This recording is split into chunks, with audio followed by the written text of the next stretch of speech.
27 août 2040 marque le premier jour de notre insertion au niveau des écoles et ça s'est passé au niveau de Port-Boué et Pépé Tofiato. Oui, donc nous avons commencé dans rentrer en contact avec différents établissements dans les zones vraiment précaires. Le directeur se charge de prendre les noms des différents enfants qui sont vraiment au plus bas de l'échelle. ODD 1, pas de pauvreté.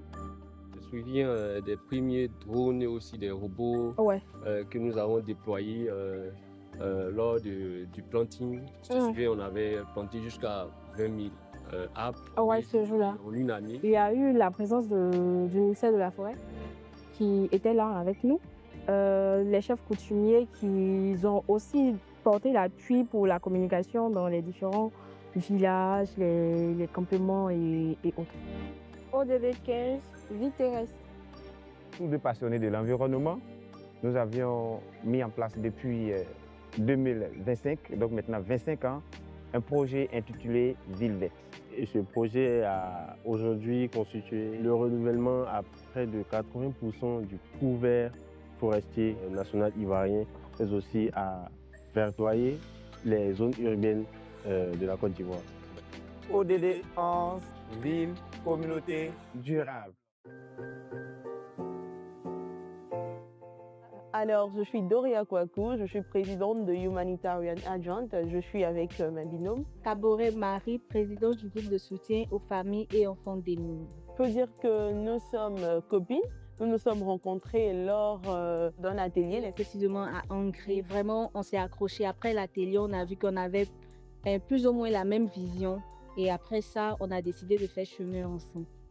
Moi, c'est Edwige Chouassi. Je suis la directrice de l'administration des clubs de planting d'arbres. Moi, je suis Romaric Quadio. Je suis expert en écologie et en développement durable et aussi le coordinateur du club Amis de l'Arbre. Je suis Timoko Gono Hassen, président fondateur de l'ONG MIS, Mouvement Ivoirien pour la sauvegarde de l'environnement et directeur général de l'entreprise EGLG Borgo. Je suis Youssouf Maïga, ingénieur des techniques agricoles, collaborateur et membre de son ONG. En 2040, nous avons commencé à faire un recensement, vu que notre projet avait pour but de recenser les enfants en situation de vulnérabilité au niveau des écoles afin de leur permettre d'avoir le nécessaire pour aller à l'école. La troisième étape, il s'agissait de vérifier. Parce qu'il faut dire qu'on a rencontré des difficultés, sinon des limites à ce projet, telles que le fait que certains enfants ne sont pas forcément en situation de vulnérabilité, mais figuraient sur la liste. Il faut dire qu'au cours de ces 60 dernières années, on a vu la surface forestière au niveau de la Côte d'Ivoire qui a disparu. Et cela est dû aux activités agricoles, l'extension et aussi les exploitations minières et tout ça. Et nous, on a commencé en 2027. Suite à cela, on a créé des clubs. La création s'est faite précisément le 27 avril 2027. Alors, la deuxième grande étape était la pose de la première pierre dans une école primaire. Donc, vu la création des différents clubs, c'était maintenant à amener la sensibilisation à ces enfants, ces élèves, ces étudiants à pouvoir adhérer au projet.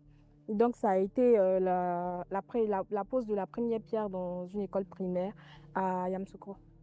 C'est donc dans ce contexte que nous avons ensemble mis en place le projet Ville verte. Voilà. Et ce projet a consisté à reboiser 80% de l'espace vert, compris dans les zones urbaines, tant dans les zones rurales. Et ça a commencé déjà par un constat, puisque en 2025, le couvert forestier en Côte d'Ivoire était de 3 millions d'hectares de forêt. Donc c'est à partir de là que le déclic a commencé et voyant la population galopante, voyant également les projets immobiliers qui se développaient, il était important là d'initier le projet Ville verte afin de contribuer à la reconstruction du couvert forestier. Oui. Il faut dire aussi, il y a aussi le constat de tout ce qui se passe dans l'actualité du monde. Il y a les changements climatiques, il y a les feux de forêt, il y a des inondations, des cyclones un peu partout. Ça fait sonner l'alarme, quoi. Et on s'est dit qu'il faut qu'on agisse maintenant. Et dans notre action immédiate, nous avions décidé d'implanter dans chaque établissement de notre pays un club d'environnement avec lequel nous produisons des pépinières d'arbres afin d'être autosuffisants en pépinière d'arbres pour nos reboisements, pour ne pas avoir d'interruption de planting d'arbres et en même temps former aussi nos citoyens de 2050, des citoyens éco-responsables. Voilà, on a passé aux phases de planting 6 mois après. À partir du 31 août 2026, on a commencé à repiquer nos premiers plants autour des écoles dans lesquelles les pépinières ont été produites. Nous avions là trouvé un thème, voilà, un peu technique pour les motiver. Nous avons dit 1 mai 5 hectares. 2042, lorsqu'on était dans un restaurant en train de travailler sur le projet, on essayait de revoir parce qu'on a eu des investissements, on a eu des promesses de certains partenaires qui ne sont pas arrivés à temps. Il fallait financer une partie du projet et là, on n'avait même plus d'argent, même pour rentrer à la maison. On a commencé à marcher pour pouvoir arriver à la maison parce qu'on n'avait plus rien. Vraiment, ça n'a pas été facile, pas du tout. Alors, ajouter à ça, moi, j'aimerais aussi qu'on souligne que c'est pas seulement une association pour planter les arbres. Ça a été aussi un club. Donc, il y a eu plusieurs clubs dans plusieurs villes, dans plusieurs pays. Donc, il y a eu la première compétition qui s'est tenue au Togo. Et je pense qu'il y a eu un grand vainqueur qui était vraiment très heureux de savoir qu'il était aujourd'hui le vainqueur Afrique du club de planting d'arbres. Vraiment, la deuxième chose qui m'a vraiment marqué, c'était une bataille rude entre les différentes autorités compétentes et les promoteurs immobiliers. Parce que lorsqu'il allait s'agir de prendre un décret pour les obliger à tenir compte de l'aspect environnemental dans les promotions immobilières, c'était compliqué. Le ministère de la Construction qui évoquait plusieurs problèmes, qui disait que c'est compliqué. Et moi, à ce niveau, ce que j'ai retenu de cette bataille dont tu parles là, c'est que nous sommes sortis victorieux. On a vu le ministre de l'Agriculture, le ministre de l'Environnement, des Forêts et le responsable du promoteur immobilier se faire des accolades pour dire on s'engage pour préserver notre forêt. Ce n'est plus ma collègue, mais plutôt une grande sœur. C'est devenu ma grande sœur adorée parce que pendant tout ce temps, au départ, c'était pas du tout facile. Parce que travailler avec deux filles, c'était vraiment compliqué. C'est deux idées, deux origines, c'est vraiment compliqué. Mais on a su vraiment faire la part des choses parce qu'il y avait un objectif à atteindre et arriver en 2050. Donc, on a mis vraiment nos différents de côté et on s'est concentré pour pouvoir travailler ensemble. Et même quand tout semblait nous lâcher, lorsque on voyait que c'était serré, on avait recours à d'autres personnes pour nous aider à se réconcilier parce que l'objectif devrait être atteint. Le 14 février 2027, c'était le premier jour où nous avons commencé nos différents passages télé, n'est-ce pas? Oui, et nous avons eu même à faire plusieurs chaînes télé. Oui, grâce à sa mère qui est dans la communication, elle a facilité cela. On a fait plus ou moins 5 chaînes télé avec 3000 personnes qui vraiment nous ont connus. Parce qu'après ça, on a vu que ça va vraiment booster le groupe. On a commencé à recevoir des messages, des appels un peu partout. Tu te souviens de la première pause, Oui. c'est-à-dire le premier planting d'arbres qui a eu lieu le 27 avril, c'est-à-dire le jour même de la création du club. Et pour moi, c'était un peu comme si c'était mon premier bébé. Parce que là, c'était la renaissance pour moi de cette nouvelle ère-là. Et moi, ça m'a vraiment touchée. Là, aujourd'hui, quand je regarde ce table, ça me touche vraiment. On a pu avoir du pouvoir auprès des autorités compétentes afin qu'ils puissent prendre des décrets au niveau des promoteurs immobiliers et des différents constructeurs pour qu'ils puissent prendre en compte le côté environnement dans les différentes conceptions. Parce qu'autrefois, les gens construisaient sans même qu'il y ait un seul arbre autour des constructions. Mais aujourd'hui, ce n'est plus le cas. C'est plus possible de bâtir un édifice en Côte d'Ivoire sans tenir compte de la verdure. Pour aller un peu plus loin, nous avons même eu le soutien de l'évêque de l'Église catholique qui nous a aidés, qui a demandé à ce que les paroisses au niveau d'Abidjan puissent faire une communication sur notre ONG, histoire d'accentuer un peu notre visibilité.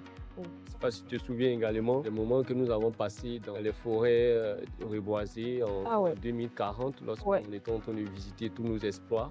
Et on a dû voir des animaux, des singes qui sillonnaient. C'était vraiment un cadre, c'était vraiment très beau. Tu te rappelles même de la forêt, là, cette forêt amazonienne dans ce pays où, quand nous sommes arrivés, les singes n'avaient plus d'abri. à cause de la déforestation et autres. Tu te rappelles du singe que tu avais pris en mai et autres. C'était vraiment mignon, c'était vraiment beau de donner de l'espoir, de faire revivre à ces animaux qui n'avaient plus d'abri par la déforestation, les feux de brousse et autres. C'était vraiment bien. Ce qui concerne le reboisement, on a aussi contribué à l'éducation environnementale des enfants, qui a fait d'aujourd'hui des citoyens éco-responsables. Nous nous sommes retrouvés maintenant avec un bilan très satisfaisant. Et dans chaque poumon vert, on continuait de former des personnes où on apprenait à ces jeunes-là à suivre le travail qui a été fait. Parce qu'une chose est de planter, une autre est d'assurer le suivi. Le 5 juin 2030, et ce jour-là, les expressions, les élèves ivoiriens, les élèves français et américains, vraiment ça m'a même marqué. Je ne sais pas si tu te souviens de ce jour-là, c'était quelque chose vraiment qui m'a marqué. Je me souviens parce qu'on a commencé à travailler ensemble au fur et à mesure, on a commencé à comprendre, gagner l'amour, et il ne manquait même pas une petite séance de travaux pratiques.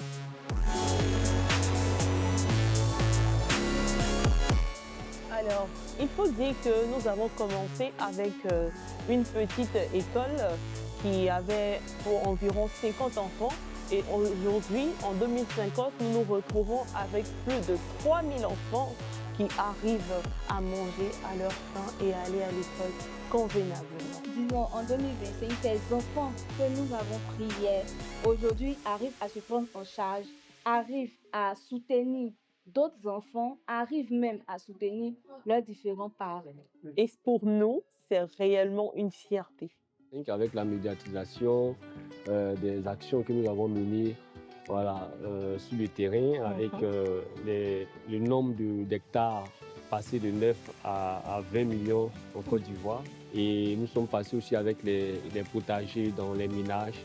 C'est une mobilisation de plus de 20 millions d'habitants qui se sont mobilisés avec les drones et aussi avec voilà, les robots pour faire des plantings voilà, dans les ménages, dans les compléments, dans les communautés. Ouais. En 2035, nous avons eu à planter plus de 20 millions d'arbres avec la collaboration avec les ministères, le président de la République, aussi les chefs d'État. Il faudra aussi dire merci à toutes ces autorités parce que sans eux, la tâche ne serait vraiment pas facile.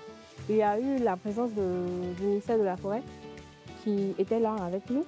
Les chefs coutumiers qui ont aussi porté l'appui pour la communication dans les différents villages, les campements et autres. En faisant l'opération 1 mètre 5 hectares, on était en train de pousser là chaque maire de chaque ville à planter 5 hectares de forêt.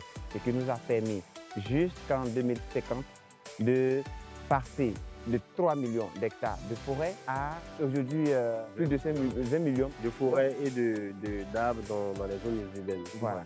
Déjà avec les 20 millions, là nous étions en 2030, voilà, en 2030. Et quand nous sommes passés en 2040, nous avons encore accentué le reboisement pour passer à 50 millions d'hectares de forêt sur le plan national. Et aujourd'hui, nous parlons en 2050, c'est avec beaucoup de fierté que nous pouvons vous dire que nous sommes actuellement à 80 millions d'hectares de forêt. Donc notre pays est désormais un pays forestier. Aujourd'hui, la ville d'Abidjan est propre. Les gens ne jettent plus les ordures de partout. Il n'y a pas que Abidjan, mais toutes les villes de la Côte d'Ivoire. Et l'axe suivant, c'est que c'est plus possible de bâtir un édifice en Côte d'Ivoire sans tenir compte de la verdure.